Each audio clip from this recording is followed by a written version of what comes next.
We will now call the special meeting of the Waco City Council on February 26th, 2021 to order at 8 a.m. Good morning, everybody. Joining me online today are Mayor Pro Tem Hector Sabito, Councilmember Andrea Bearfield, Councilmember Josh Borderud, Councilmember Kelly Palmer, and Councilmember Jim Holmes. City staff also online today are Bradley Ford, our city manager, Jennifer Ritchie, our city attorney, and Esmeralda Hudson, our city secretary. Please join me now for a moment of silence.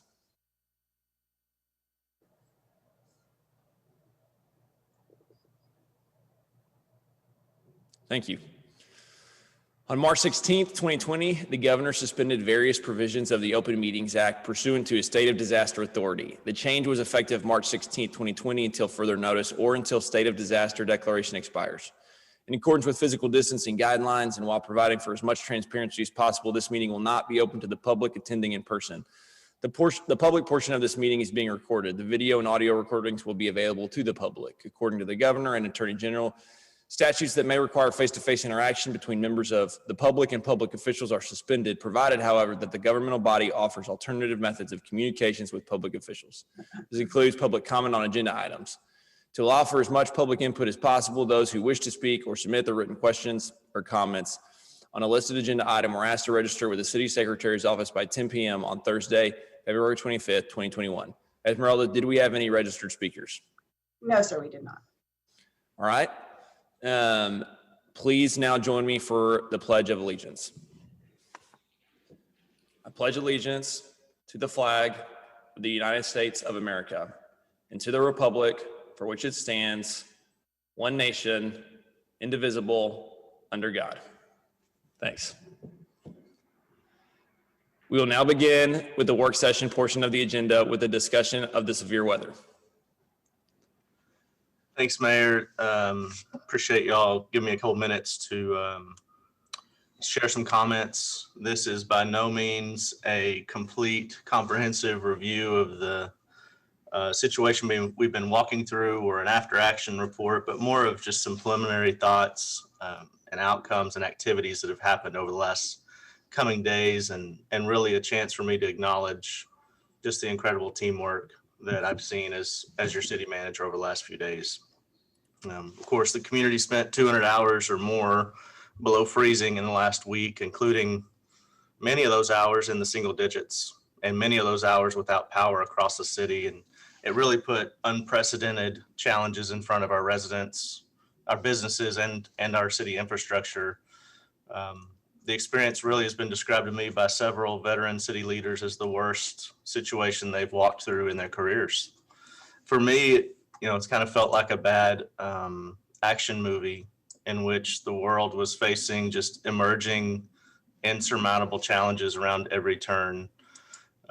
So I wanted to walk through kind of what we've done, what we did to prepare for the storm, and also look forward into our response and our recovery. Ahead of the storm, our city teams did a great job focusing on preparation for a prolonged winter event. We boosted our water storage in our tanks and towers well above our typical winter storage. We checked on facilities, equipment, and vehicles for readiness, and we put staff on call for emergency call outs. But as each of us is well aware, as the event stretched out and power was lost to more than 40% of the county, we faced a lot of challenges. We had frozen monitoring sensors on our water infrastructure. We had diesel gumming up in large equipment all over the city. We had our fuel transport truck blow an engine and lose its brakes. We had sanding trucks in the ditch multiple times due to icy conditions. We had trouble accessing fuel and sand in critical parts. We faced more than 100 major leaks in our water system. We had to work to ensure we had natural gas at our wastewater treatment plant. And most critically, we experienced lengthy power outages at multiple infrastructure locations, things like sewer lift stations and the Riverside Water Treatment Plant, the latter of which became, frankly, the most critical challenge affecting our city. At probably the most critical point last week, the CMO was receiving water updates by the hour. And only a few short days ago, our water storage level had reached such a low point across the system that we were within about an hour of calling for a community-wide boil water notice. In fact, that notice had been drafted by our city attorney late one night last week.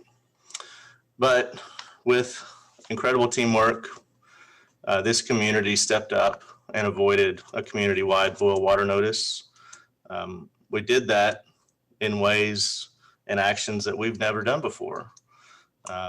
Community-wide water conservation efforts, creative leak detection efforts, the operation of warming centers, the acquisition of large quantities of water and public distribution, and much more. Waco really showed its heart in this emergency. Internal to the city, the utility teams got really creative in how to push millions of gallons of water across the city and ensure that water was available in all 6 of our pressure planes. They really made it happen. We saw creative problem solving in many, if not most, or all city departments, and I can't wait to write down the stories and quotes from people on our staff, many saying this director did that, or this staff member did this. There's just so many to thank in this moment. Our staff really made you proud as a city council. And we're fortunate to have so many that just have hearts of a servant. You know, really from our utilities team to the facilities team and fleet, public works, police and fire, solid waste, legal, IT, communications. We plowed fresh ground during this event, and it really puts this organization on a path towards even more success in the future. And we had individual residents, businesses, and nonprofits and faith leaders come to our aid as well. And that's just what we needed. It was right at the right moment. It's what we needed because the cavalry was not coming to save us from somewhere else. We as a community were the cavalry. I wanted to take a moment to thank our mayor, particularly. You did just an unbelievable job. At least 3 times he, in his way, he does this. He said, "Let's just get on the phone and make a call. Let's just call." And each time that happened, I kind of considered them Hail Marys at the end of a football game. But within hours or minutes of those calls, our situation greatly improved. And I just want to say thank you for stepping into the role of mayor and help supporting me as city manager right when I needed it. Avoiding a community-wide boil notice really took everybody playing their part. The community reducing its consumption made a huge difference. Heeding the call for consumption reduction made a huge difference. Our large industrial users agreeing to put the community's needs ahead of their own profit made a huge difference. And third, the staff fixing those leaks made a huge difference. Those things combined with the council's long-range investments in water infrastructure, and frankly, on top of all those things, a little bit of luck and perhaps some divine intervention really allowed us to get through this moment. Earlier this week, we did restore the last of the 500 customers that had lost water due to our actions. With that kind of moment being passed, it's time to turn our attention to damage assessment and recovery efforts. We have lots of property damage in city-owned facilities. Places like the zoo and animal shelter and many others. We're working through a damage assessment, and we'll have further updates to the council in the days to come about impacts to operations and probably more importantly, the costs that we anticipate to incur due to those damage. Our emergency operations, our EOC is engaged in leading efforts to ensure we're following up with the Texas Department of Emergency Management and FEMA to ensure they understand our need for reimbursement in the community as well as a city due to the extraordinary events that happened. That process is underway, and additionally, we'll be providing regular updates to the council in the coming days on that as well. For the public watching this morning, potentially impacted by the event, or those that want to volunteer or donate, we have set up a website. It's on the city's website, www.waco-texas.com/recovery, to learn more about resources that are available. And now, with all the thank yous and that are worthy that I've sent out to the team and the council, I do need to acknowledge something. We were good in this event, in this moment of chaos, but we weren't perfect. And to ensure we learn and grow from this situation, I have tasked Assistant City Manager Ryan Holt to create an after-action report that will be done in partnership with all of our city departments and also our EOC to ensure we learn lessons from this and we're better next time. Finally, you do have an extension to the emergency declaration on your agenda today. I wanted to speak directly into that for a moment. The drafted declaration includes now 2 ways that the city council can show a commitment to its residents and businesses in this moment of emergency. First, the declaration waives any building permit fees for repairs or alterations to existing buildings that were caused by the severe winter weather event. That doesn't include fees for after-hours inspections or re-inspections or stop work orders, but any other fee related to the rehabilitation of structures would be waived. And then second, the declaration also provides for a winter freeze adjustment, which will be applied to water and wastewater fees for the month of February 2021. For those customers whose consumption was higher than their consumption in January 2021. The effect of the winter freeze adjustment will be to lower the utility bill for customers impacted by leaks or customers that heeded all the city's advice and communications to drip their faucets for days in order to avoid pipe burst and property damage. I believe each one of these items really speak to the council's commitment to help people in this time of emergency and not add financial pressures or additional financial pressures to the many that are facing a hard road to recovery. We have in the drafted resolution blanks in terms of how long the declaration would last. It'd be my recommendation that we have that last through the second meeting in April of 2021. The declaration would last that long so that people that are getting in line to get their plumbers scheduled can have adequate time to take advantage of the fee waivers that's in place. That being said, if we find it needs to be extended, I'm certain we could bring it back at a later point in time. With that, I would like to open it up for any questions. If the city attorney needs to correct me on anything on the declaration today, I'd invite those comments as well, Jennifer. No corrections, but if council follows Bradley's recommendation, the date that for the motion would be April 20th, 2021.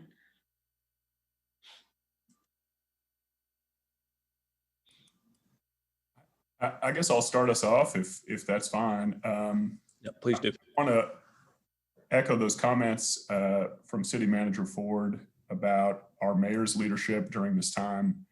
It was inspiring, it was steadfast, it was innovative, and it set the tone, and I'm so grateful to serve with our mayor and with this wonderful council who really individually, everyone stepped up, whether it be helping promote this, the communications, help serving, handing out water. It was really inspiring as a newcomer to this council to be among these servant leaders was really something else. And I think as Bradley said, Waco showed its true colors in this moment. At the grassroots level, at the church level, we've had so many churches open their doors for warming centers to hand out water. The city took care of everyone. We were our brother's keeper in this moment, and it was amazing to watch that. Like Bradley said, I don't think that everything about our response was perfect, but in taking our homeless into hotels, in making sure people had warm water, in giving people shelter, this was just a really great community moment. I'm so proud of city management, city staff, our mayor, and this council, and I'm just honored to be among you today. So thank you so much for all we've done.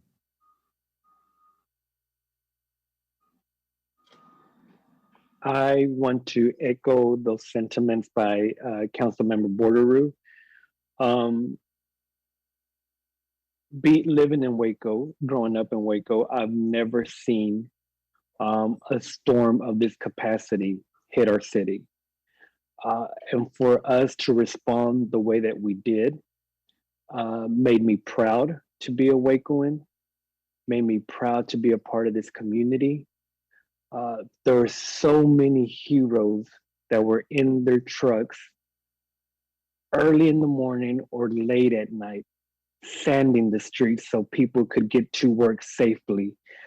So many heroes that were working on the water leaks 24/7, our Waco PD that were driving around and helping people with rides that got stuck, our Waco firefighters that were just even when we thought we were having a water shortage, they were coming up with creative ways and still putting out fires, excuse me. Our Cameron Park Zoo employees that took the animals out of the cold and put them in restrooms and offices so they could be warm. The personnel at the Humane Society that were around the clock with the animals to make sure that they were cared for, not left alone. Also, our city manager's office. I know our city manager and city attorney spent nights at their office, literally in their recliner or in their chair, just trying to get a couple hours of sleep because this was truly an emergency order. And so I cannot thank this community enough. You know, I heard of stories of, and I've sent them over to the city manager's office, have our staff help people get out of the streets because they were pushed down by the ice, or just donating water, or even our community members that were just watching the electricity so not too much usage would take place, or trying to checking in on their neighbors, taking meals, whatever it took to take care of our brethren. We did it. And that makes me so proud to be a part of this community. Was our response perfect? No, but I think we did just about as good as any other community could have responded. And I'm truly appreciative for the leadership that we have. I'm appreciative for our mayor, for our city manager's office, all of our many directors in the city, our people that live in our neighborhoods that were just such advocates and voice for those that didn't have access to the basic utilities like electricity and water. And I have to thank our city manager's office for being so quick to prepare beforehand. Please understand that none of this would have happened if we had not prepared beforehand, and they saw it in their wisdom to make sure that we were ready. And so I have to thank the city for that. And as far as putting in protocol for making sure that we're not charging any permits right now as people repair their homes or their damaged structures, I think that is great. Even as we are not as we watch the water leaks and making sure that we are working with our constituency to make sure that they have what they need. Speaking from someone that needs plumbing on some property, the wait list is long. It's not, we'll be out next Monday. It's a couple weeks out, and our plumbers are overloaded right now. So I appreciate the flexibility that we're giving for people to really bring up to par just the damage that was done in their home. And so that the resolution has my full support. And thank you everyone again.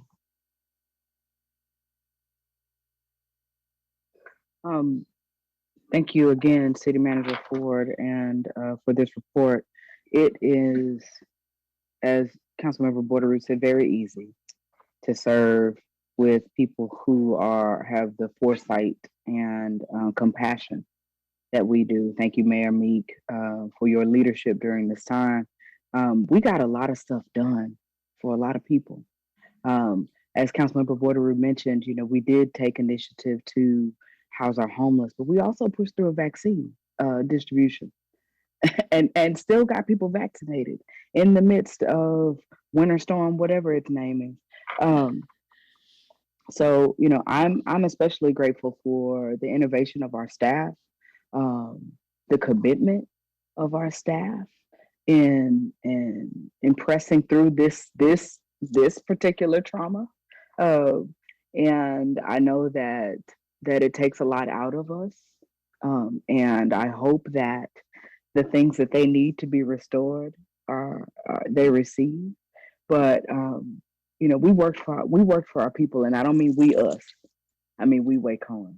Because if roads are impassable, it's not like folks can go out and do wellness checks. So you kind of just have to look around your neighborhood, knock on doors, make phone calls to see if your people are okay. You have to, balance yourself to try to see if everybody got food, and that's what we did. That's what we did. And so Wacoans right now are trying to figure out what's next, agreeing that the after report is going to be pivotal in how we continue to do things because, that's how we plan. That preparedness guide, that book that probably started out this, that is now like this, um, is exactly what we need because as we move forward, then things, we won't be caught unawares by anything. I don't think we were this time, but you'll know exactly how to do responses, how to set up shelters, how to set all the things and people that need to be in place for that. Because it's not just folks coming in out of the cold. Many churches that stepped up and helped us. We're dealing with medical issues and having to find people to get oxygen to folks, and it took a lot, but the ram in the bush is always there. And so the people who needed to be in place were in place. And that's where we can sit in a point and just, be incredibly grateful for grace. I am interested in going forward in how we look at um, geographically the areas that were impacted the most. Because is there something that would lead to that? Was it you know is there anything that we could have done to prevent it further? So I think and I appreciate the surveys that are being stood up on all levels because number one, as we need to report to the federal government because there are some levels to this and some assistance that needs to be given, from federal level, state level, and in order for us that to happen, we've got to get a full picture of the information from our people. So the audience that is watching, please, if you have issues, fill out the survey that's on the city's website because that's the only way we can get a clear picture of what it is. As this process is not going to be swift, we are here to advocate that it is just and that it is fair. So go ahead and do your FEMA application, as you're waiting for your plumber. Go ahead and file your insurance claim as you're waiting for your plumber. You need to do the things that prep us. But, and if you do that, then when things go, if anything goes cattywampus, then we can step in and advocate on your behalf because that is our responsibility and our job. I know that yesterday they did the state had a call in where you could, talk about, we're talking about water right now, Jennifer, and I'm gonna be mindful, but the state had a thing that you could call in and make your complaints about energy. And, so all of those things are relevant in this. And I think that, post when we reach whatever stable is in the pandemic, I know that our advocacy will be given on many levels, and I look forward to stepping up and speaking on behalf of Wacoans in that conversations. But again, thank you, staff, because you all are rock stars, and we appreciate everything that you sacrificed, that your family sacrificed, for you to do what you do for us. I really appreciate what Councilwoman Barefield said in both the both and of like, on one hand, this was a Herculean effort from our council, from every single member of our city staff, from our nonprofits and our churches, and just our everyday Wacoans that looked out in their brothers and their sisters' best interest. Really, really proud to be from Waco. I've never been more proud to call myself a Wacoan as I was last week. I have worked in refugee and IDP camps in Africa and in Eastern Europe, and truly that is what it felt like being at the warming centers this week. Of like, there was both chaos and a deep level of service and a deep commitment to making sure that everybody was okay, and being so creative to do that, whether it was finding oxygen, like Councilman Bearfield said, or making sure residents that didn't have a safe, quality housing to return to found alternate options, getting food, getting water. I mean, Milo and Revival Eastside Eatery donated incredible amounts of prepared food to our warming centers, and that was such a win. So thank you, thank you, thank you. And then on the other side, the structural social worker in me recognizes that we got to this place because of some really significant failure at the state level. And there are decisions that we as local leaders face because of state and federal decisions that others have made. And so want to make sure that we're really looking at statewide advocacy. I think we cannot underscore the role that the climate crisis and our collective decisions have made into getting us this far. I think this is a really good moment for us to become a much more aggressive at the local level of how do we protect our climate and how do we do our piece in the greater Texas puzzle and the greater United States puzzle to take care of our nation and our planet. The fact that we had 2 significant winter storms in 2021 alone tells me that this is probably the trajectory that we're going in. So how do we plan for the next 5 years, the next 10 years, recognizing that this could become a more persistent problem that we're facing? I have questions still about residents that don't still have access to water. I know that that isn't water that's been turned off on our end, but I know that there are apartment complexes and that there are residents that are still having a hard time accessing their landlord or their apartment complex manager, and making sure we get people access to the most basic of needs.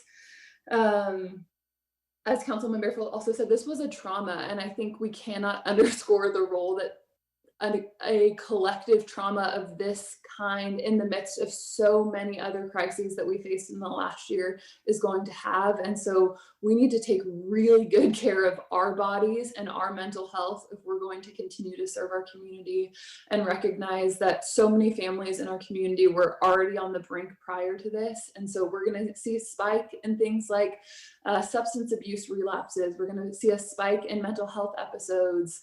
So how do we keep just the range of human needs on our radar?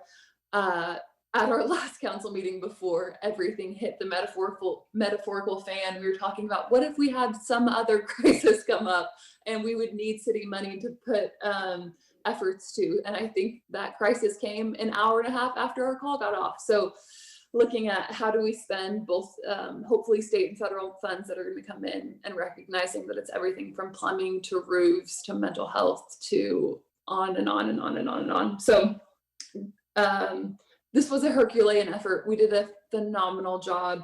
I would also love to see in that after action report that we bring in the folks from St. Albans and Highland Baptist, if they weren't already intended to be part of that conversation, since they were equally had their arms linked with us in providing warming centers.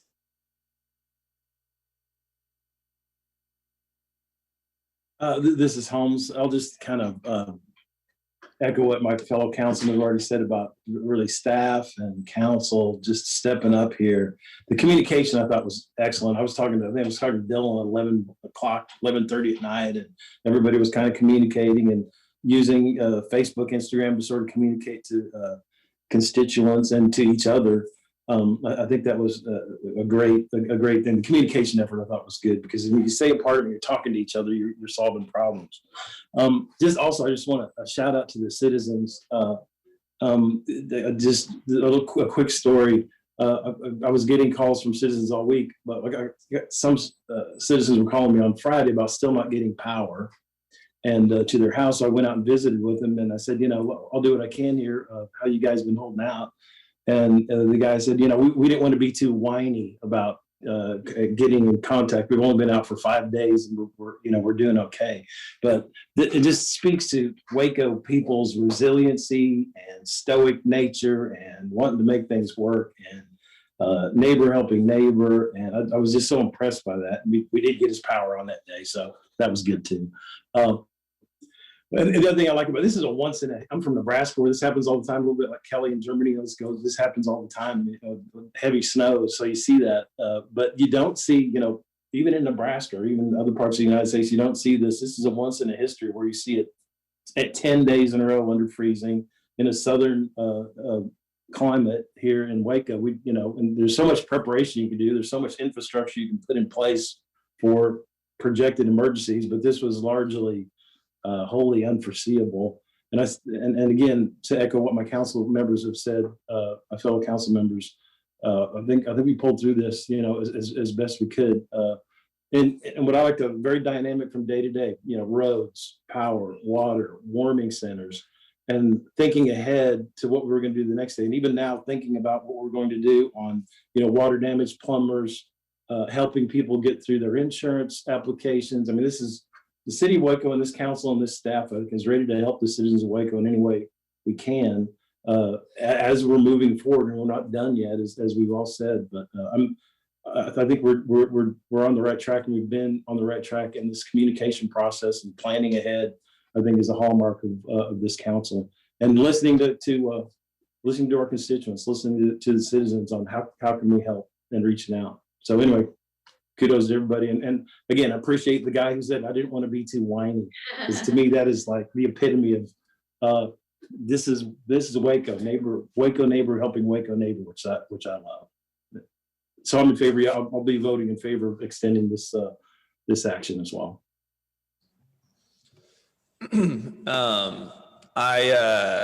I'd probably get emotional on this if it wasn't 8:30 in the morning and I hadn't had enough coffee. If it was a little later in the day, it might come across different. But I'm just so proud to be a Wacoan. I'm just so proud of how our city responded. The culture of Waco, the DNA of this city is to care for each other, to love our neighbor. And that translated to every resident.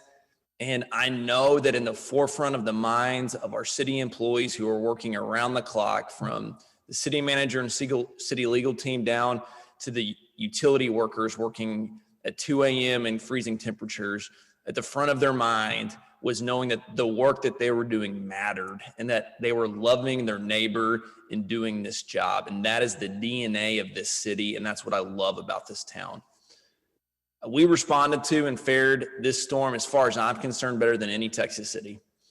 Bradley, I'm thankful for your wise decision to examine improvements that we can make in future days, but I want to send a message, well done. I cannot imagine a more proactive and strategic approach that our team took to think of everything. Just like has been mentioned, I can't do better than what's already been said, but everything. Yes, the water utility preservation was the most important thing, it felt like. Yeah, I think that's true. But also thinking about, okay, what about our homeless population? What about the folks without power? How are we going to get them there? Can our Waco Transit team and fire department team step up and give rides? And where are our warming centers going to be? And can we strategically place them around the city? And just every thought that every issue that came up, we responded to, and I'm thankful for that. I want to give a particular thanks to Bradley, Jennifer. Shout out to her pup Charlotte, who was along for the ride the whole time. Merelda, Deidre, Paul, Ryan, Galen, Ashley, Nystrom, who was working around the clock with everybody, our water department, our street crews, our communications team. Larry was up at City Hall, sleeping in his office along with everyone else, because we knew that communication was important in this moment and that our residents needed to hear from us.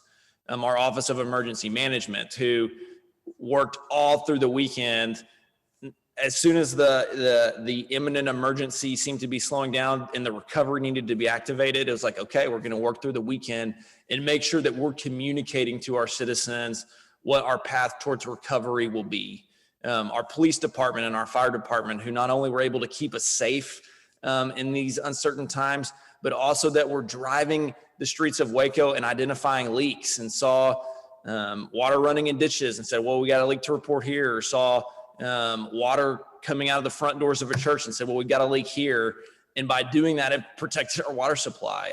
Our Parks and Recs department, who stepped up and helped with the warming centers, and our entire community just for coming together around the clock to make this difficult week possible, and to keep us as safe as possible. And I really, I appreciate the thanks that people have said about my leadership, but everybody on this call knows that the real heroes are our community members and our city staff and our employees who just rise up and who are trained and technical experts and really have the acumen and ability to keep us safe when the moment is right. Or when the moment requires it. There's a Facebook post that was out the other day that I wanted to share, and it was about our water department. It says, they worked through the night outside my house. They came after 10 p.m. and we're still here at 2:30 a.m. But I had water this morning. How do you thank people for working in those temperatures at those hours? Bless them all. And I just think that is one of the many stories that our residents, our community members saw our staff responding, working after 2:30 to protect, yes, this greater water supply by making this leak work, yet also restoring this individual's water to their home.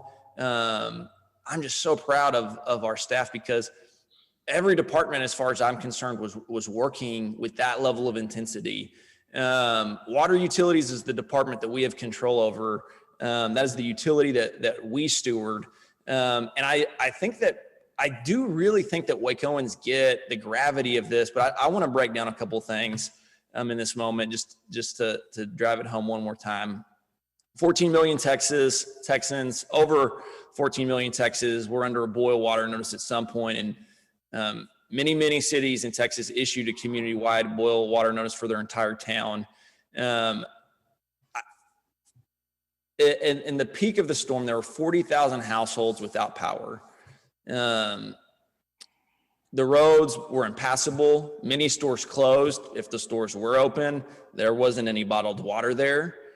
And so if you don't have electricity and you can't get bottled water and you go to a boil water notice and you don't have power to boil your water, that's a real problem. And I think that in the front of our employees' minds was knowing that our most vulnerable populations would have been at risk, that many people in this community would have had a desperate need for one of the most basic needs that we as humans have, water, and they wouldn't have had that. And so this hard, grueling work that we all went through paid off. And again, it's been said, but strategic planning and investment in our water system over many years allowed for this to happen. Dedicated efforts by our residents. We all saw the social media post of piles of laundry and filled up sinks. So thankful to our residents, and like Bradley mentioned, our businesses who, again, sacrificed profit for the community need, and did so happen. I mean, I loved hearing these CEOs saying, what do we need to do for this community? I think a lot of times we think of corporations as the big bad corporations, or some people might have those thoughts. And it was just so heartwarming to hear CEOs saying, we're here, what do we need to do? I couldn't be prouder of our team. I'm really happy today. I don't know if all of council even knows this. Guest Barbecue, Gooey Brownies, and Sassy's. We're gonna have a big lunch for our city employees today with Guest Barbecue. Sassy's is gonna fry fish, and Gooey Brownies is gonna be there as well.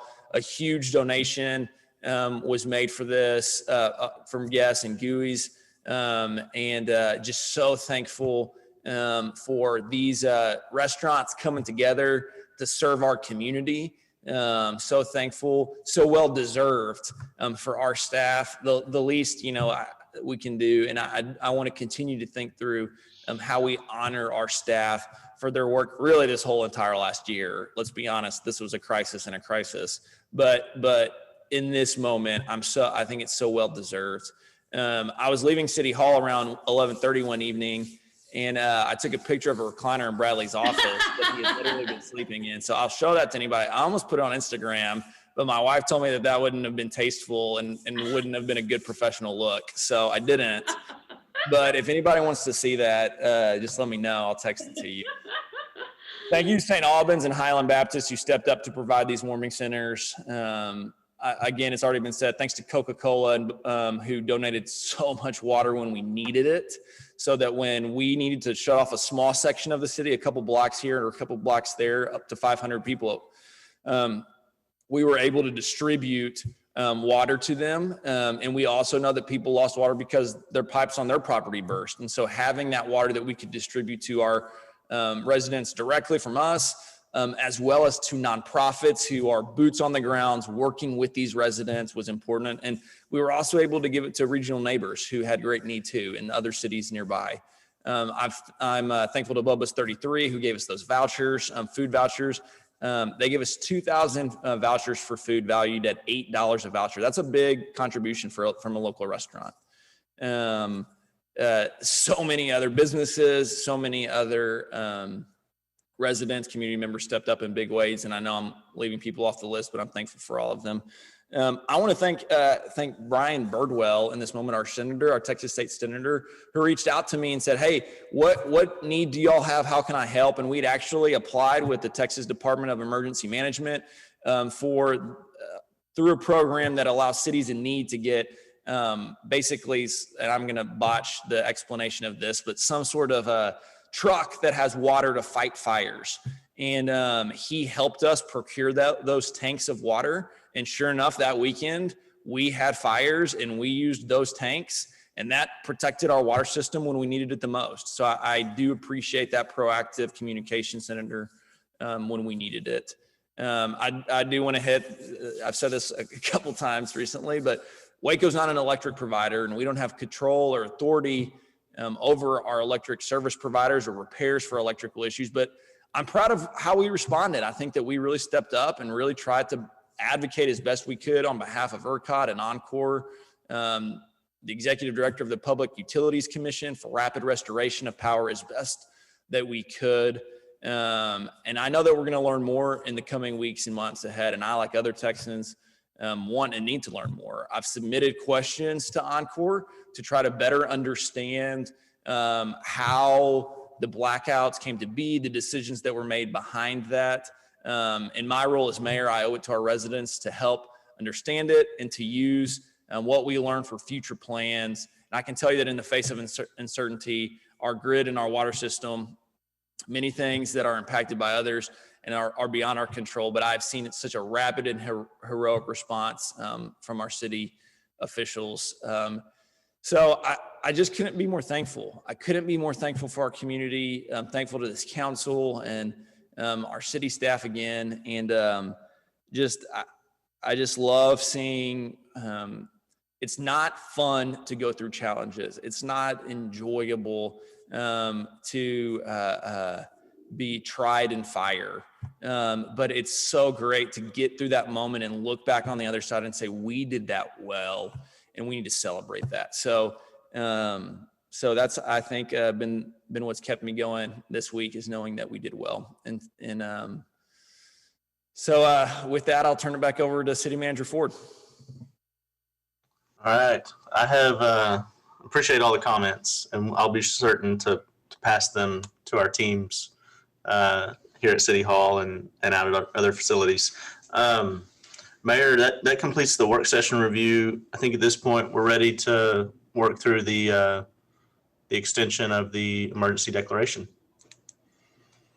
Right. And Jim had a prior commitment and he had to jump off the call. So, all right. So we'll now move on to, are there any requests for future agenda items? All right. Hearing none, we'll move on to resolution 2021-123.